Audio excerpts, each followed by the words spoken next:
Hello and welcome friends, स्वागत है आप सभी का हमारे YouTube channel technical expert hackers पे।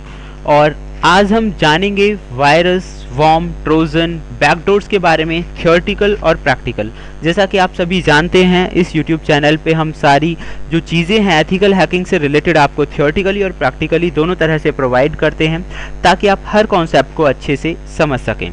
तो फ्रेंड्स, आज की जो क्लास है हमारी इसी से रिलेटेड है। लास्ट टाइम आप लोगों ने सुना होगा रैंसमवेयर नाम के एक वायरस के बारे में, जिसने 128 से ज़्यादा देशों की नाक में दम कर दिया था और बहुत बड़े लेवल पे, या फिर मैं ये कहूँ कि दुनिया का सबसे बड़ा वो साइबर क्राइम था अभी तक का जो रिकॉर्ड हुआ है। फ्रेंड्स, उसके बारे में भी मैंने एक्सप्लेन किया था अपने लास्ट के वीडियो में, तो प्लीज़ आप रैंसमवेयर वाला वीडियो देख सकते हैं। लेकिन आज मैं बताऊंगा ये चीज़ें क्या होती हैं और किस तरह से काम करती हैं, इनके पीछे का पर्पज़ क्या होता है और भी बहुत कुछ। और बहुत अच्छी बात ये है कि ये दोनों चीज़ें आपको थियोरेटिकल और प्रैक्टिकल दोनों तरह से जानने को मिलेंगी। सारे जो कॉन्सेप्ट हैं, चाहे वो वायरस है, चाहे वो वॉर्म्स हैं, ट्रोजन्स हैं, बैकडोर्स हैं। तो चलिए फ्रेंड्स, शुरुआत करते हैं। फ्रेंड्स, ये जो वीडियोस हैं ये एजुकेशनल पर्पस के लिए हैं, तो आप इन चीज़ों का गलत इस्तेमाल ना करें। जैसा कि मैंने बोला है कि वायरसेस वगैरह जो भी चीज़ें हैं, तो आप इन्हें गलत इंटेंशन के साथ ना देखें। बस आप उन चीज़ों को समझ सकते हैं कि वो चीज़ें कैसे काम करती हैं। अगर आप गलत पर्पज़ के लिए यूज़ करेंगे तो आप उस चीज़ के लिए खुद रेस्पॉन्सिबल हैं, जो कि क्राइम है। तो फ्रेंड्स, सबसे पहले बात ये आती है कि वायरस होता क्या है। फ्रेंड्स, वायरस एक एक्टिवली इन्फेक्शियस कंप्यूटर प्रोग्राम होता है, या फिर मैं ये कहूँ कि वायरस एक ऐसा प्रोग्राम होता है जो इन्फेक्शियस होता है, यानी कि एक कंप्यूटर से दूसरे कंप्यूटर में आसानी से फैल जाता है। Just like the human beings के अंदर बहुत सारी चीज़ें होती हैं, ये जो वायरस है ये ह्यूमन बींग्स के अंदर नहीं फैलता है। मैं बात बीमारियों वाले वायरस की कर रहा था, लेकिन यहाँ पे हम बात कर रहे हैं कंप्यूटर वायरस की। जैसे कि इंसान के अंदर भी वायरस आ जाता है जिससे वो बीमार हो जाते हैं, ऐसे आप समझ सकते हैं कि कंप्यूटर के अंदर भी वायरस आ जाता है। वायरस करता क्या है? वायरस सेम वही एक्टिविटीज़ करता है जैसे कि कंप्यूटर एक नॉर्मली जो वर्क कर रहा है उसकी जो नॉर्मल वर्किंग है उसे डिस्टर्ब कर देता है। और वर्किंग जो होती है वायरस की प्रोग्रामिंग या कोडिंग के जरिए होती है। जैसा कि मैंने आपको पहले बताया है कि वायरस एक प्रोग्राम ही होता है, लेकिन उस प्रोग्राम का जो काम होता है वो कंप्यूटर की नॉर्मल वर्किंग को डिस्टर्ब करना होता है। वायरस जो होते हैं वो अपने आप को जो कंप्यूटर के अंदर की जो मेन फाइल्स हैं उनके साथ अटैच कर लेते हैं। अगर किसी भी कंप्यूटर में वायरस आ गया है तो ये अपने आप को मेन फाइल्स के साथ अटैच कर लेगा। वायरस ज़रूरी नहीं है, फाइल्स के साथ अटैच होता है। Virus floppy disk, CD, DVD, USB, email सभी के साथ अटैच हो सकते हैं। यानी कि कोई भी हार्ड डिस्क हो या फिर USB ड्राइव हो, अगर उसमें वायरस है तो वही वायरस जहाँ जहाँ हम उस USB ड्राइव को या CD को कनेक्ट करेंगे वहाँ वहाँ वो वायरस आ जाएगा। तो वायरस अटैच किसी से भी हो सकते हैं। तो एक जो फाइल वायरस के साथ अटैच्ड होती है उस फाइल को हम इन्फेक्टेड फाइल कहते हैं। अगर फाइल को जो कॉपी किया जाए तो अगर इस तरह की किसी भी फाइल को जो कि इन्फेक्टेड है अगर आप कॉपी करेंगे या यूज़ करेंगे तो इसका मतलब ये हो गया कि कंप्यूटर सिस्टम में भी उस तरह का वायरस आ जाता है। तो वायरसेस दोनों तरह से होते हैं, कंप्यूटर के भी वायरसेस होते हैं, मोबाइल्स या एंड्रॉयड फ़ोन के अंदर भी वायरसेस आ जाते हैं, लेकिन इनकी वर्किंग वही होती है।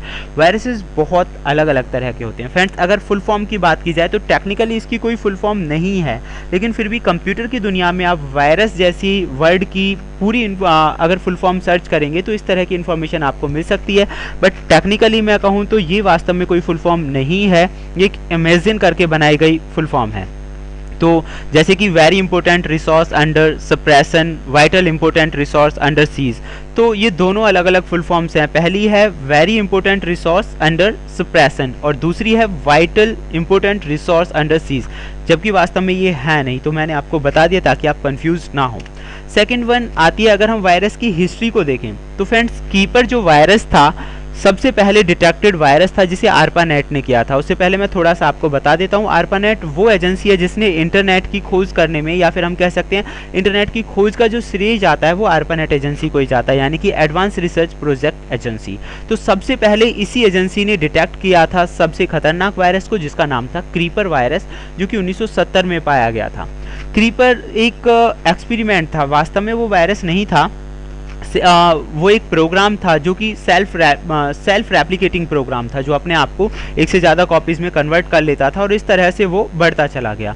तो इसे 1971 में खोजा गया, यानी कि ये मिला, सबसे पहले फाउंड जो किया गया 1971 में किया गया। उसके बाद निम्बा, जो कि एक सेकंड वायरस है, जैसा कि आप इसकी डेफिनेशन से समझ सकते हैं फ्रेंड्स। स्क्रीन का रेजोल्यूशन अगर आप हाई करके इसे देखेंगे तो एक एक डेफिनेशन आपकी समझ में आ जाएगी, आप यहाँ से नोट्स भी बना सकते हैं। जैसे कि इसमें लिखा हुआ है, it is a worm that spreads itself using different methods. एक वर्म होता है, वर्म के बारे में मैं आगे बताने वाला हूँ, but that is also the form of virus. It damages computer in different ways, it modified files, alter security settings and degrade performance. यानी कि निम्बा जो वायरस था, यानी कि वर्म, तो ये क्या करता था, इसने कंप्यूटर की फाइल्स को मॉडिफाई करना, सिक्योरिटी सेटिंग्स को चेंज करना, इस तरह के जो काम थे इस वायरस के थे। उसके बाद सर कैम के नाम से जो दूसरा वायरस था वो आया। ये अपने आप को ईमेल के साथ अटैच करके फैलाता था, यानी कि ये वायरस जिसने भी बनाया, इसकी जो कोडिंग जिसने भी बनाई वो इस तरह की थी कि ईमेल के साथ अटैच करके हम उसे कहीं भी भेज सकते हैं। जैसा कि आप जानते हैं कि अगर हम गूगल जैसी साइट्स के जरिए ईमेल करते हैं तो वो पहले उसे स्कैन करता है, अगर उसे कोई भी सिक्योरिटी प्रॉब्लम नहीं लगती तब भी उस मैसेज को आगे भेजता है, अदरवाइज नहीं। लेकिन सरकैम जो वायरस था ये एक ऐसा वायरस था जिसे ईमेल के साथ अटैच करके भेजा जा सकता था, लेकिन गूगल अब सिक्योर हुआ है। बहुत टाइम पहले इतनी सारी सिक्योरिटीज गूगल के अंदर नहीं थी। देन नेक्स्ट है मेलिसा। फ्रेंड्स, ये काफ़ी फेमस वायरस था जिसने बहुत ज़्यादा हद तक नुकसान पहुंचाया काफ़ी लोगों को। ये जो वायरस था ये भी ईमेल के ज़रिए ही फैलता था, और इसकी सबसे अच्छी खास बात हम देखें तो ये अपने आप को ईमेल के साथ अटैच कर लेता था, और उस कंप्यूटर में अगर ईमेल माइक्रोसॉफ्ट आउटलुक के ज़रिए भेजी जा रही है तो ये ऑटोमेटिक 50 लोगों के साथ उस मैसेज को भेज सकता था, यानी 50 लोगों के पास जो इसका वायरस था वो ऑटोमेटिकली स्प्रेड हो सकता था। तो ये मेलिसा वायरस की खासियत थी। उसके बाद था रिपर, ये हार्ड डिस्क से डेटा को करप्ट कर देता था। उसके बाद MDMA था, ये अपने आप को MS वर्ड फाइल के जरिए ट्रांसफ़र करता था कंप्यूटर मेमोरी के अंदर, और फाइल्स को भी करप्ट कर देता था। उसके बाद था जो कॉन्सेप्ट, ये ट्रांसफ़र करता था अपने आप को ईमेल के ज़रिए, लेकिन ये क्या करता था, ये फाइल को टेम्पलेट्स के रूप में एक डायरेक्टरी में सेव करता था, और ताकि किसी को डिटेक्ट करने में थोड़ी दिक्कतें आएँ। उसके बाद एक और वायरस आया जिसका नाम था 1/2। ये हार्ड डिस्क को इनक्रिप्ट कर देता था और डेटा वहाँ से पढ़ लेता था, इसीलिए इसका नाम जो था 1/2। तो स्क्रीन पे जो भी दिख रहा है वो 1/2 था, इनक्रिप्टेड फॉर्म में जो होता था। तो फ्रेंड्स, आप लोगों को मैंने इन वायरसेस के नेम बता दिए। अगर मैं चाहता तो इन एक एक वायरस के ऊपर एक बहुत बड़ा वीडियो बन सकता था, जो कि मैं नहीं चाहता कि आप लोगों का टाइम खर्च हो। जैसा कि आप सभी जानते हैं, इंटरनेट से इस तरह की जो इन्फॉर्मेशन है वो हम आसानी से सर्च कर सकते हैं। तो मैंने आपके इनके बारे में थोड़ा थोड़ा बताया। अगर आप डिटेल में जानना चाहते हैं इनमें से किसी भी वायरस के बारे में तो आप इंटरनेट पे गूगल पे सर्च कर सकते हैं, लेकिन आइडिया देना बड़ी बात होती है, जो कि मैंने आप लोगों को दे दिया है। तो फ्रेंड्स, अभी की अगर हम बात करें तो फ्रेंड्स, अगर आपको ये वीडियोस पसंद आए हैं तो प्लीज़ लाइक और सब्सक्राइब करें। लेकिन अभी मैंने आपको बताया था वायरसेस के बारे में। तो फ्रेंड्स, वायरसेस कैसे क्रिएट करते हैं, इसके पीछे क्या प्रोग्रामिंग्स होती हैं, प्रैक्टिकल अगर आप लोग जानना चाहते हैं तो इससे जो नेक्स्ट वीडियो है वो आप देखें, क्योंकि अभी मैंने आपको थियोरेटिकली ये कॉन्सेप्ट क्लियर कराए हैं। नेक्स्ट में मैं आपको प्रैक्टिकली बताऊंगा।